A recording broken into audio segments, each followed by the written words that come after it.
Hello friends, thank you very much for watching my last series and आप ही के feedback पे और एक पॉपुलर डिमांड पे आज का टॉपिक रेडी किया गया है which is emotional coaching for children. बच्चों को संभालना इतना मुश्किल नहीं होता है जितना इसे बताया जाता है और इसे बना दिया गया है।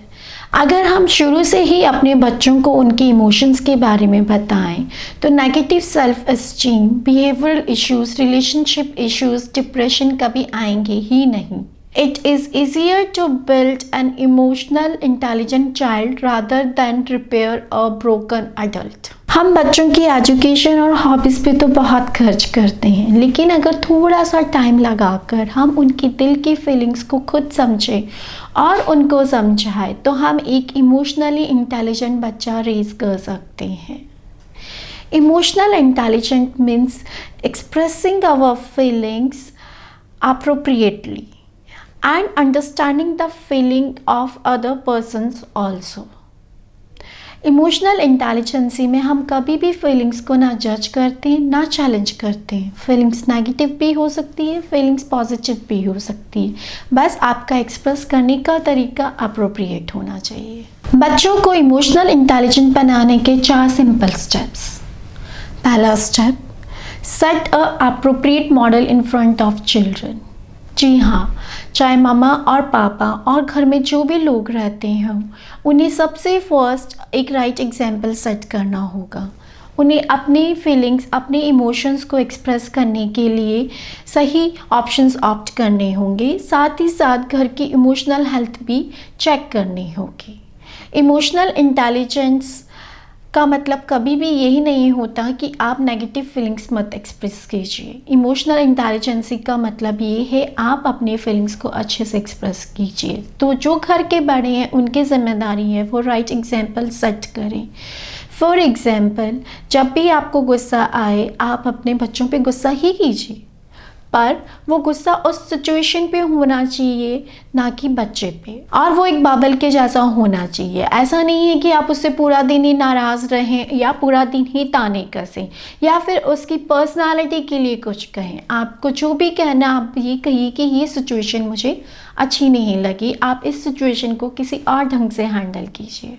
अगर इमोशंस को रिस्पेक्टफुल और कंस्ट्रक्टिव वे में एक्सप्रेस किया जाए तो बच्चे सीखते हैं कि आर्ग्यूमेंट्स के बाद भी सॉल्यूशंस निकलते हैं। उनके अंदर प्रॉब्लम सॉल्विंग स्किल्स डेवलप होती है, इंट्राडिपेंडेंसी डेवलप होती है, लोग एक दूसरे के रिस्पेक्ट करना शुरू करते हैं। उन्हें ये समझ आता है कि आर्ग्यूमेंट्स भी बुरे नहीं होते हैं अगर कंस्ट्रक्टिव वे में किया जाए, और उन्हें आर्ग्यूमेंट्स करने के सही तरीके समझ आते हैं।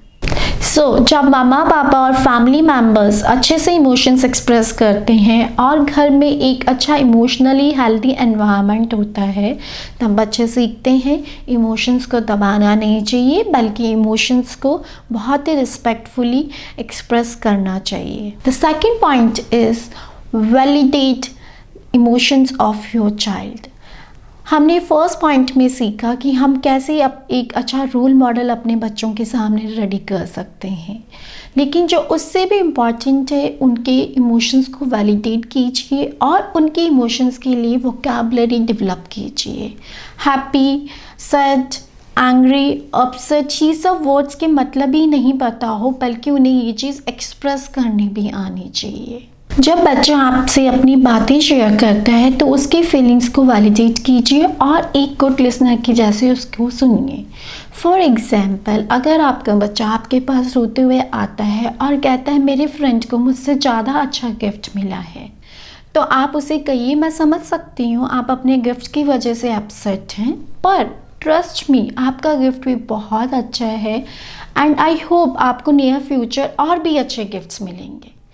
ऐसा करके आपने बच्चे की फीलिंग्स को वैलिडेट किया, रिकॉग्नाइज किया और उसे होपफुल भी बनाया। सही रोल मॉडल सेट करके और बच्चे की फीलिंग्स को वैलिडेट करके आपने 2 बहुत ही कॉन्क्रीट स्टेप्स लिए हैं अपने घर की इमोशनल हेल्थ को इम्प्रूव करने के लिए। लेकिन जो नेक्स्ट पॉइंट हम डिस्कस करने जा रहे हैं वो बहुत ही इम्पॉर्टेंट है। वो ये कि कैसे आप अपने बच्चे के टेंट्रम्स को ही उसको इमोशनल इंटेलिजेंट बनाने के लिए यूज़ कर सकते हैं। बच्चे के टेंट्रम्स एक बहुत अच्छी अपॉर्चुनिटी है उससे कनेक्ट होकर उसको इमोशनली इंटेलिजेंट बनाने के लिए। जब हम उससे कनेक्ट हो जाते हैं और उसकी फीलिंग को वैलिडेट कर देते हैं, तब हम उसे समझा सकते हैं कि कौन सा बिहेवियर एक्सेप्टेबल है और अप्रोप्रिएट है। फॉर एग्जाम्पल, आपका बच्चा आपके पास आता है और वो कहता है मैंने अपने भाई को मारा है क्योंकि उसने मुझसे गेम ले ली है। तब आप उसे कहेंगे मैं समझ सकती हूँ, क्योंकि उसने आपसे आपकी फेवरेट गेम ले ली तो आपको गुस्सा आएगा, लेकिन मारना गलत है और ये एक्सेप्ट नहीं किया जाएगा। बल्कि आप जाओ और उसे बोलो कि हम टर्न बाय टर्न गेम खेलते हैं या शेयर करते हैं।